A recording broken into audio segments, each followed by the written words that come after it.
మాట్లాడుచున్న స్వరమేమిటో అని నేను తిరిగి తిరుగగా 7 సువర్ణ దీపస్తంభములను, ఆ దీపస్తంభముల మధ్యను మనుష్య కుమారుని పోలిన ఒకరిని చూసి ఆయన తన పాదముల మట్టునకు దిగుచున్న వస్త్రము ధరించుకొని రొమ్మునకు బంగారు దట్టి కట్టుకొని ఉండెను.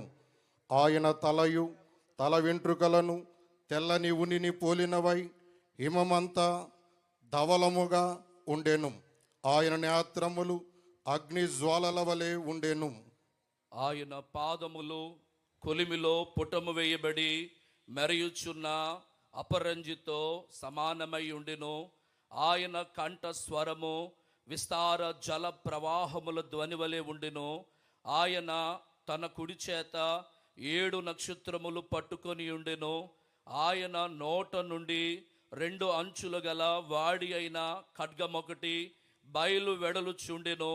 ఆయన ముఖము మహా తేజస్సుతో ప్రకాశించుచున్న సూర్యుని వలె ఉండెను.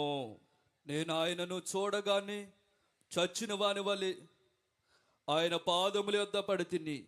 ఆయన తన కుడి చేతిని నా మీద ఉంచి నాతో ఇట్లా నేను భయపడకము, నేను మొదటివాడును కడపటివాడును జీవించువాడును మృతుడనైతిని గాని ఇదిగో యుగయుగములు సజీవుడనై ఉన్నాను. మరియు మరణము యొక్కయు పాతాళలోకము యొక్కయు తాళపు చెవులు నా ಸ್ವಾಧೀನములో ఉన్నవి. ಆದ್ದರಿಂದ ನೀನು ಕಂಡವುಗಳನ್ನು ಈಗ ನಡೆಯುತ್ತಿರುವವುಗಳನ್ನು ಮುಂದೆ ಆಗಬೇಕಾದವುಗಳನ್ನು ಬರೆ. ನನ್ನ ಬಲಗೈಯಲ್ಲಿ ನೀನು ಕಂಡ 7 ನಕ್ಷತ್ರಗಳನ್ನು ಮತ್ತು 7 ಚಿನ್ನದ ದೀಪಸ್ತಂಭಗಳ ಗುಡಾರ್ಥವನ್ನು ವಿವರಿಸುತ್ತೇನೆ. ಆ 7 ನಕ್ಷತ್ರಗಳು ಅಂದರೆ ಆ 7 ಸಭೆಗಳು, దూతరు ఆ 7 దీపస్తంభగలందరే ఆ 7 సభెಗಳು. ఆమేన్. దేవుడి వాక్యమును బట్టి మహిమ పరచబడును కాక, వాక్యం మనలో ముద్రించబడును కాక. పరమదేవాని బంధనాజ్ఞల్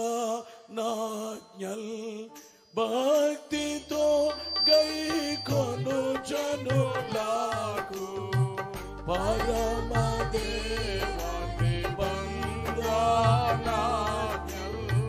భక్తితో గైకొను జనులకు నిరతమును కృప నిలచియుండును.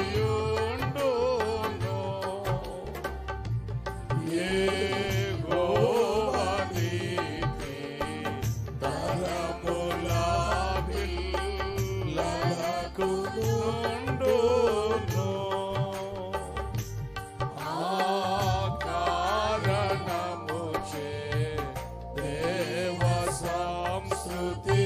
చేయవే మనసా. ప్రార్థన చేయుదము. మహాగణుడును మా పరలోకపు తండ్రి, నీకు అనేక వందనములు, స్తుతులు, స్తోత్రములు. స్తోత్రము నాయన. ఆకాశం సింహాసనము